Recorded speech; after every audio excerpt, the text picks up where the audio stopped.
யார் உண்மையான நண்பன்? நீ சிகரெட் பிடிப்பதை பார்த்து சும்மா இருப்பவன் நண்பனா? நீ குடிப்பதை பார்த்து சும்மா இருப்பவன் நண்பனா? அவன்லாம் நண்பனே கிடையாது.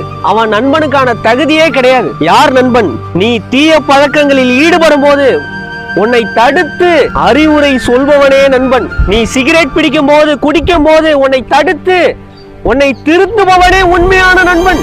அந்த நண்பன் உங்களுக்கு கிடைத்தால் அவனே உங்களுக்கு பொக்கிஷம். அவனை விட்டு விடாதீர்கள், அவனை மறந்து விடாதீர்கள், அவனை துரத்தி விடாதீர்கள், அவனை புறம் தள்ளி விடாதீர்கள். மாமச்சான் குடிக்க போலாம், மாமச்சான் சிகரெட் பிடிக்க போலாம், மாமச்சான் கஞ்சா அடிக்க போலாம், அவன் உண்மையான நண்பன் அல்ல.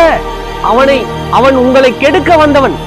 அவன் உங்கள் வாழ்க்கையை சீரழிக்க வந்தவன். அவன் உங்கள் வாழ்க்கையை நாசமாக்க வந்தவன். அவனிடம் சேராதீர்கள். மாமச்சான் நூலகத்துக்கு போலாம், மாமச்சான் கோயிலுக்கு போலாம், மாமச்சான் பழச்சாறு குடிக்க போலாம், மாமச்சான் மரக்கன்றுகளை நட போலாம், மாமச்சான் சம்பாதிக்க போலாம், மாமச்சான் நல்ல வாழ்க்கையை தேடி போலாம், மாமச்சான் அடுத்த கட்டத்துக்கு போலாம், மாமச்சான் படிக்க போலாம், மாமச்சான் உடல் பயிற்சி செய்ய போலாம். இவர்கள் தான், இப்படி யார் உங்களை கூப்பிடுகிறார்களோ இவர்கள் தான் உண்மையான நண்பர்கள். இவர்களை விட்டு விடாதீர்கள். இப்படிப்பட்ட நண்பர்கள் கிடைப்பது அரிதினும் அரிது.